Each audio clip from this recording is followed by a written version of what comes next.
Well, hey, Farm Life family, it's Brent Adams, host of Inside Farm Life, and I'm back with another episode of Inside Farm Life. And this week we hear from Rachel Petitt, who is a program manager with the Farmer Veteran Coalition. And recently they gave out more than 100 grants to U.S. military veterans who are transitioning to a career in agriculture. They're doing some really innovative stuff from coast to coast, and you're going to want to hear all about that.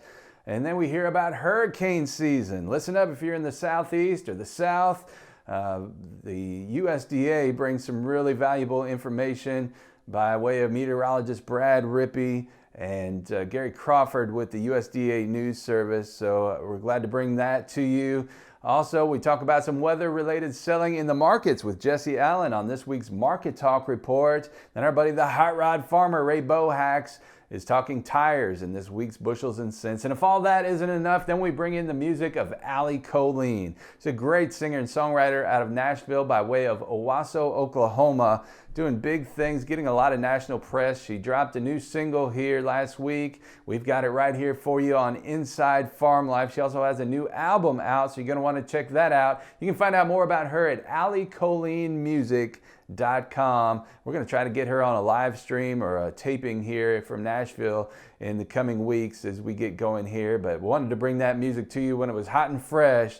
And speaking of everything we've got going on behind the scenes here, we're working on the new website that'll be launched here in the coming weeks, the podcast, some more live streams, and then we have the Farm Life Farm Show every Wednesday with Brandon Deal. We've got a lot going on these days. We're trying to build up throughout the summer to get ready for these farm shows in the fall and winter and the conferences and conventions. We're going to bring you wall-to-wall coverage of a lot of them, and you're going to be seeing a lot of us at those shows. So hope you stay tuned for that. If you haven't already done so, go to Facebook and like the Farm Life page and the Farm Life group. Keep liking, sharing, commenting. That's how we continue to grow this thing. We thank you so much for all you do to that end. We really are trying to build the largest farm family on the planet, and we can't do it without you. So thank you so much for all that you're doing there. And we're going to continue to keep cranking out the content and doing the best in coverage here in agriculture and also true country music. Well, I'm going to get on out of here. We got a busy week this week as we prepare for this week's show. I'll be back with you again on Friday with that. But for now, it's Brent Adams, Inside Farm Life, and I'm out. Welcome to Inside Farm Life, your weekly connection to agriculture newsmakers, hot-button industry issues, educational features, and the best in true country music. I'm your host, Brent Adams, and I thank you for giving us some of your time this week. Later, we'll hear about grants that will help U.S. military veterans embark on careers in farming and ranching, and we'll hear the music of Allie Colleen. But first, we start off with some news. The values and prices for agricultural land continue to rise. Gary Crawford tells us more. Back in January, Randy Dickhoot, who is Vice President of Real Estate Operations at Farmers National Company in Omaha, gave us his prediction for what ag land values would do this year. Steady to somewhat firmer land values in 2021. And Randy, has your prediction held up halfway into 2021? Oh, absolutely. Oh, yeah, it's okay. It's good to be right. And in fact, you say average prices of ag land are up 5 to maybe 15% over last year. One reason, there just hasn't been that much land out there for sale. It's just a tighter market, and so that definitely is helping prop up the price of what gets sold. And he says what does come up for sale is being sold quickly. Because of the aggressive bidding and buying and interest in owning farmland by not only farmers and ranchers, but also individuals and some investment funds. Randy expects more land to be up for sale in the next few months as landowners try to take advantage of what looks to be a seller's market in ag land. Gary Crawford for the U.S. Department of Agriculture. Dick Hoot, Senior Vice President of Real Estate Operations for Farmers National Company, has one piece of advice for potential sellers of agricultural land. Right now, if you're selling land, you want to be sure it's fully exposed to the market in competitive bidding because there are interested buyers who are willing to bid up for land right now. The USDA's Defend the Flock Biosecurity Awareness Campaign has added outreach to new and young poultry producers to promote disease protection for the nation's flocks. Ron Bain reports. USDA's Defend the Flock campaign has expanded the outreach of its message of practicing biosecurity measures to prevent disease within the nation's poultry industry and backyard flocks. The resources of the Defend the Flock program are available for youth and student audiences and their leaders. Julie Gauthier of the Animal and Plant Health Inspection Service says the hashtag Flock Defender outreach specifically targets both younger and new poultry growers with key biosecurity practices and messages. Anytime that we have young people who are interested in poultry gathering and with their adult leaders, these materials would be ideal for them to share their interests and learn new skills of keeping their poultry healthy. She also notes the timeliness of the message to fortify biosecurity efforts, as highly pathogenic avian influenza outbreaks are currently reported in parts of Europe and Asia. More information about the Defend the Flock campaign can be found online at www.aphis.usda.gov/animalhealth/defendtheflock. I'm Rod Bain reporting for the U.S. Department of Agriculture in Washington, D.C. Gauthier of the Animal and Plant Inspection Service offers biosecurity tips for use by poultry producers of all sizes and levels of experience to defend their flocks from disease. The first would be choose new birds from the National Poultry Improvement Plan participating flocks. The other is to quarantine any new birds for at least 30 days before introducing them to an existing flock. And it's really important to clean equipment such as coops and cages in between birds and jobs. Don't share equipment with other poultry owners. That's very important. We suggest dedicating a set of clothing and boots to poultry chores and washing your hands and changing into clean clothes after taking care of your poultry. And then another advanced tip is to designate a line of separation between your flock and the rest of the world. And you create the rules for crossing that line to help prevent disease from getting into your flock or leaving it to spread to other flocks. And also this week, farmers who have insured their 2021 crops and who have planted cover crops may be eligible for a little help on their crop insurance premium bill. Gary Crawford explains. Historically, crop insurance has always played a role in helping to foster climate-smart agriculture practices, including cover crops. And the acting administrator of USDA's Risk Management Agency, Richard Flournoy, says that connection's a little stronger this season because of what's called the Pandemic Cover Crop Program.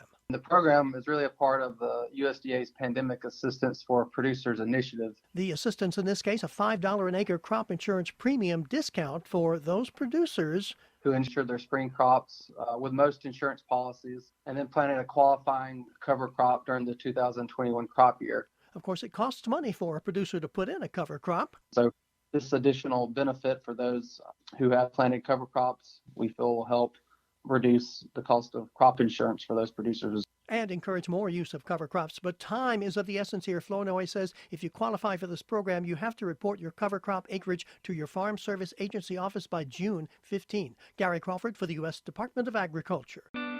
Many companies promise increased yields and a higher return on investment, but again and again, results show that one company stands apart from the rest. Concept AgriTek delivers innovative concepts utilizing the latest technologies in agronomy, biology, and chemistry to enhance soil and plant health with seed treatment, planter-applied fertilizers, foliar fertilizers, and full-season soil treatment solutions. To find out how to put Concept AgriTek to work for you, visit conceptagritech.com. Concept AgriTek. Technology where you need it most.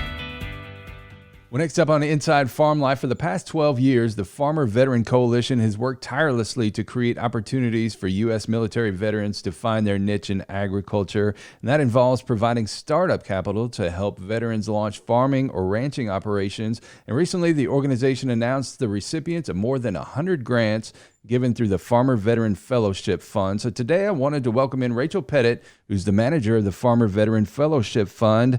And Rachel, welcome into Inside Farm Life. Thanks, Brent. I'm happy to be here. Thanks for having me. So over the past 11 years, more than 700 veterans have benefited from more than $3.5 million worth of equipment distributed. Tell us a bit about how the fund works. Yeah, so the fellowship program is one of Farmer Veteran Coalition's biggest programs. Every winter, we open an application to all FVC members to apply for between $1,000 and $5,000 grant to purchase farm equipment.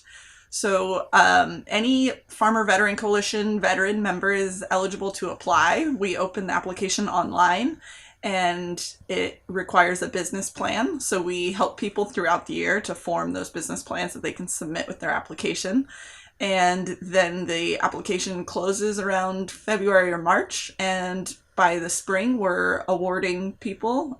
This year we have 128 awardees, So we're purchasing farm equipment through the spring and summer for folks so they can get what they need in their new business. And when we talk about equipment, it really runs the gamut from greenhouses and grow tents to walk-in coolers and storage units and milking systems to honey extractors and on and on. You even had requests this year to help fund a mushroom substrate steamer and a lavender bud stripper. So some really interesting requests, but some people doing some really fascinating work out there.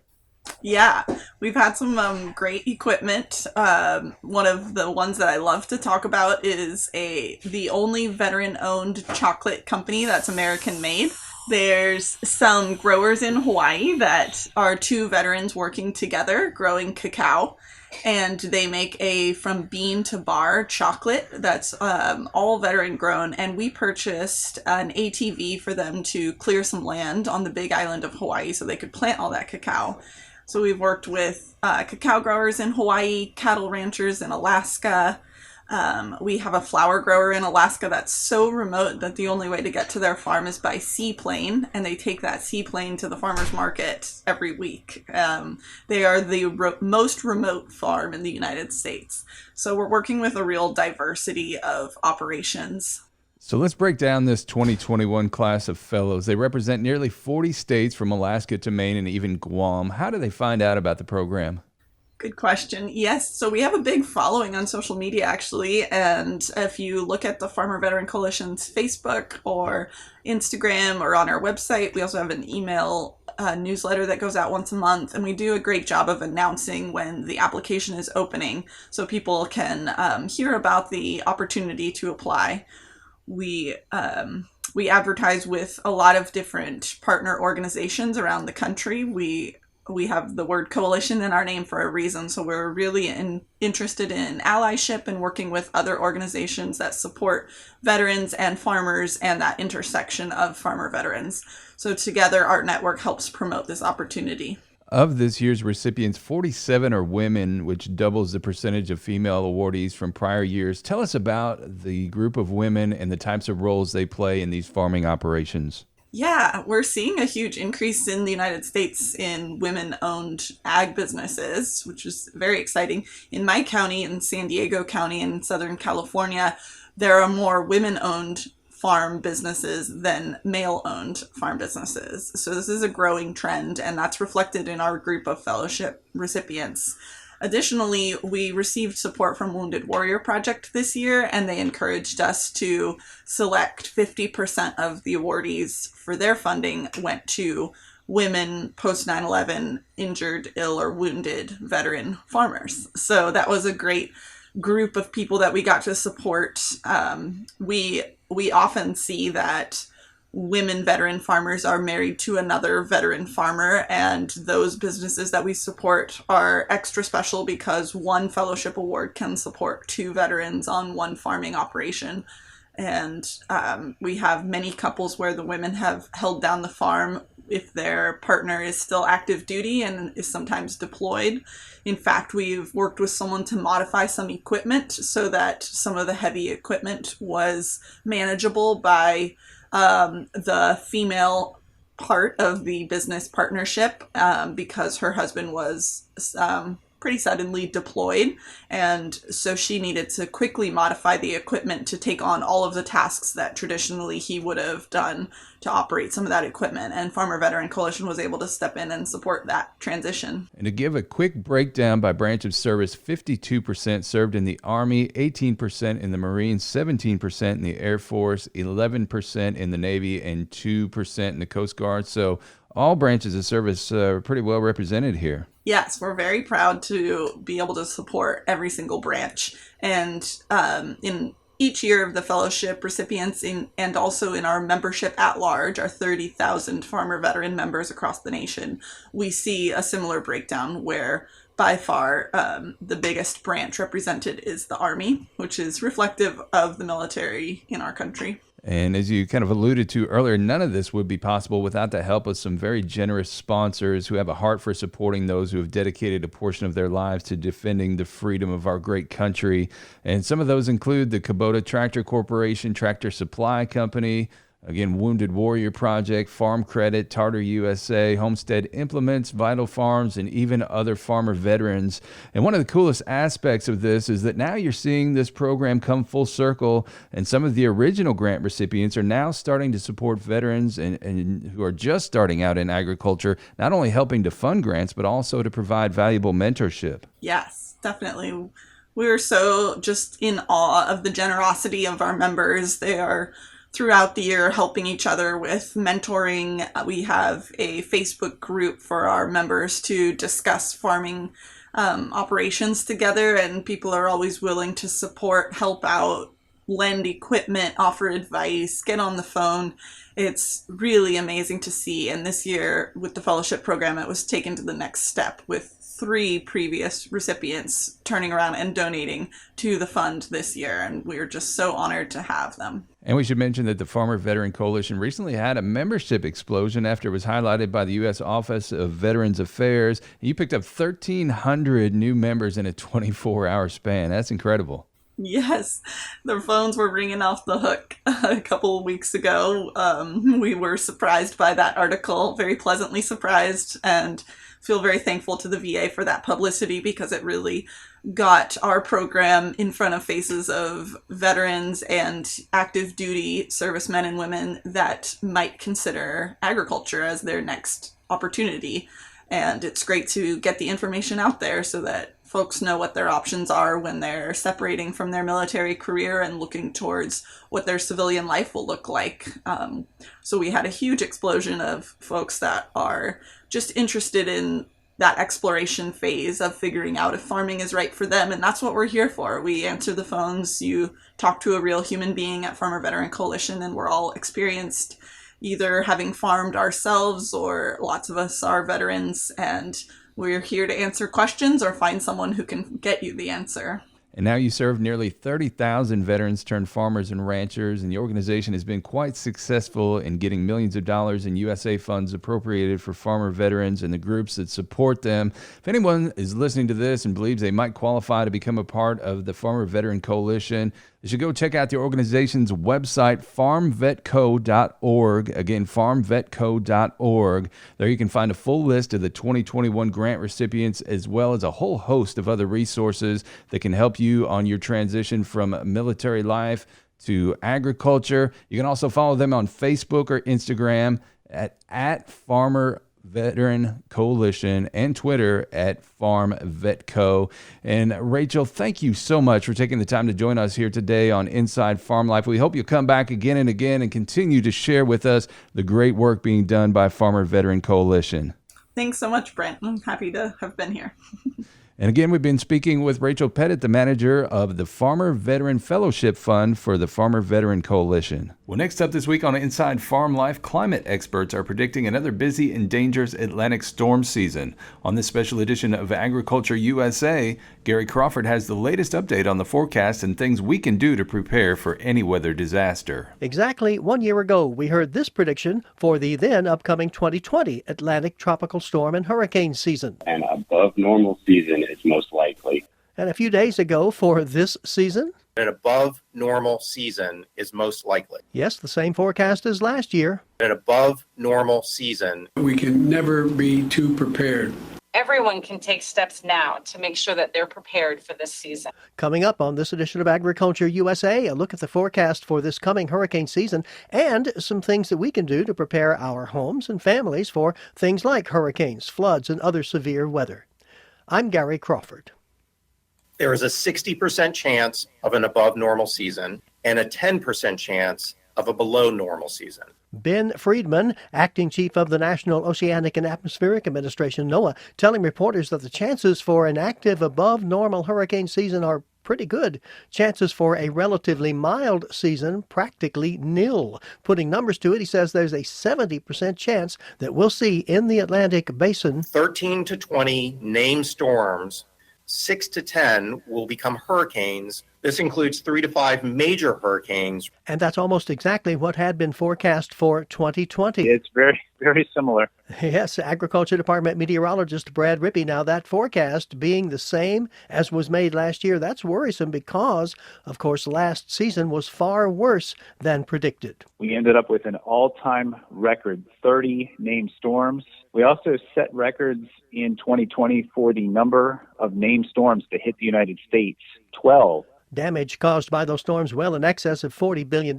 Worse, more than 430 deaths attributed to those storms. Now, Matt Rosencrans with the Climate Prediction Center did tell reporters, we do not expect the 2021 hurricane season to be as active as 2020. And USDA's Brad Rippey says the probable reason for that statement? This year we do not have La Nina. However, Brad says everything else that was associated with last year's very active, deadly hurricane season is right back with us again this year. First, very warm Atlantic Ocean surface water temperatures. That has been a hallmark of the active hurricane seasons that have been going on since the mid-1990s.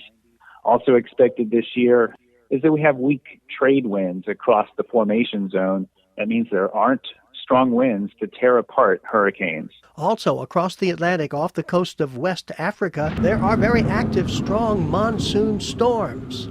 Those are often the breeding grounds for what become tropical storms or hurricanes as they march westward across the Atlantic. Now, the official hurricane season began on June 1st, goes through the end of November, and as you heard, the conditions are right for what could be another bad season. So, the advice to folks in any storm-prone area: take steps now to make sure that they're prepared for this season. That's Deanne Criswell. She runs the Federal Emergency Management Agency, FEMA, which itself is gearing up for what could be another nasty storm season. Well, next up on Inside Farm Life, we have an interesting phenomenon going on in the markets right now, and Jesse Allen is here to fill us in this week's Market Talk Update. Jesse. And thank you very much, Brent, for having me back for another Market Talk Update here on Inside Farm Life this week.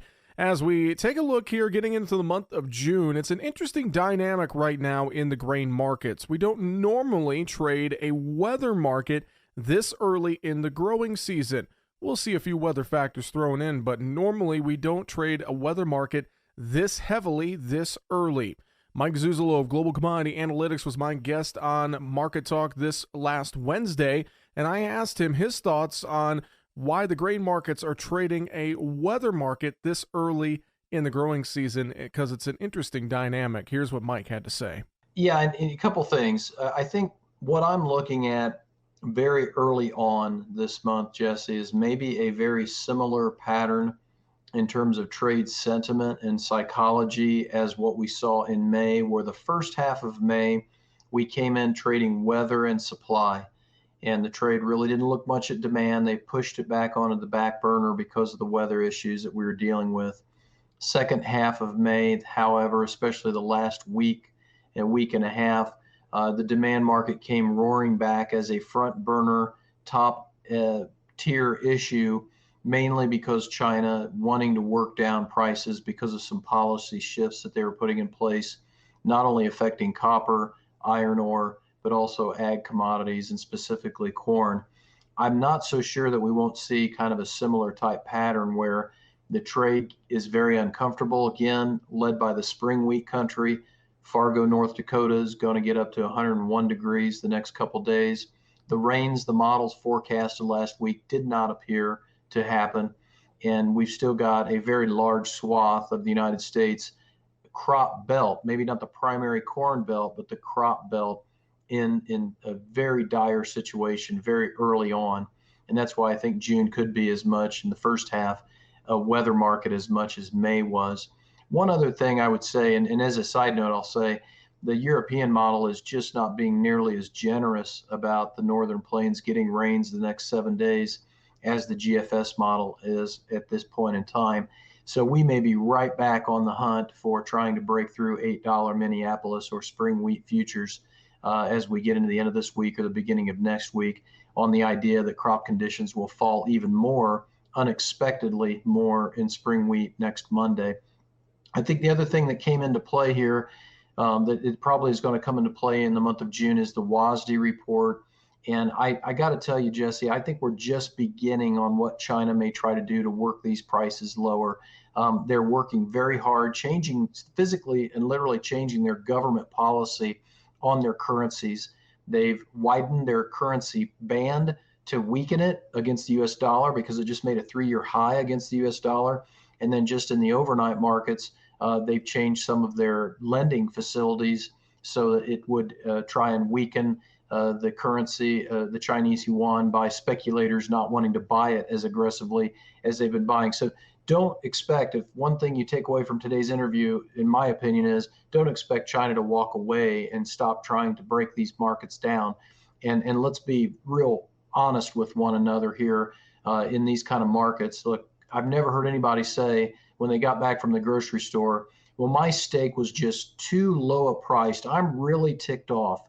Look, governments want cheap food policies because consumers demand it, and we have to really remember that. So 3 months ago, we talked about sell and defend. We talked about selling on the way up. I'm in no different situation, thinking that the first half of this month will be the weather supply side. Second half, if the weather goes away and the WASDE report doesn't give us any kind of fuel, then we come swinging back around to the demand side. Also, as Mike Zuzolo alluded to, we have the June WASDE report coming up here this week. Typically, USDA doesn't make too many changes in that report, but it feels like this market is waiting on more surprises from the USDA when it comes to this June WASDE report.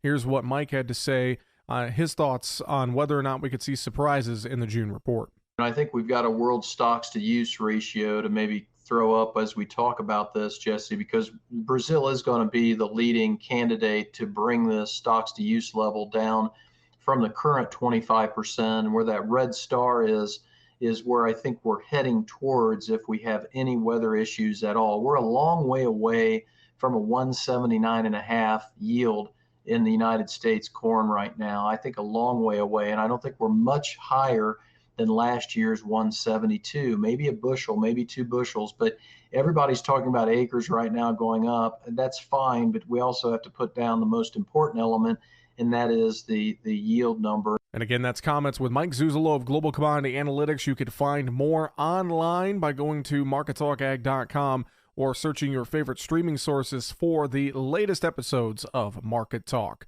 This has been a Market Talk update for Inside Farm Life in Nashville, Tennessee. I'm Jesse Allen reporting. And you can find Jesse's daily market updates at markettalkag.com. Again, markettalkag.com. And you can find him by searching Market Talk on Facebook.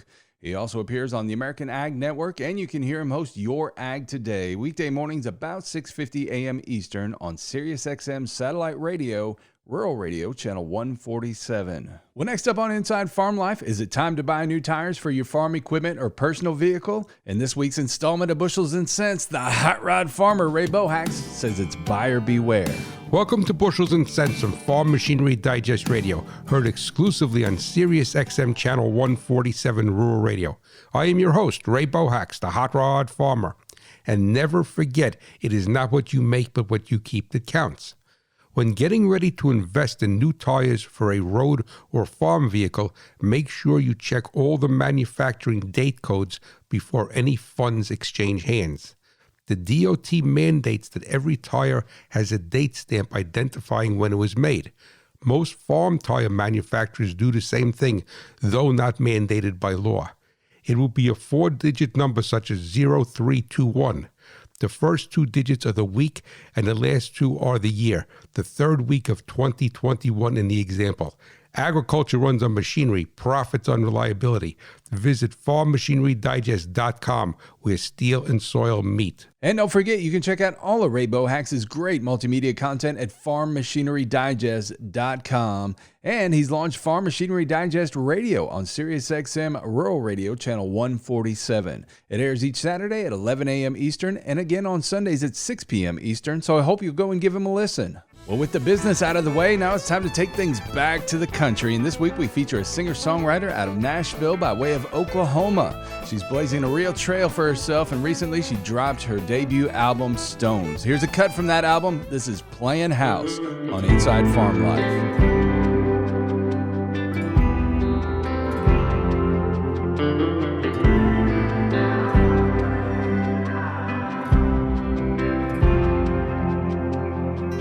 The hourglass is corrupt and leaking sand. Thought by now I'd have a ring on my hand 6 years right down the drain. We're still doing the same damn thing.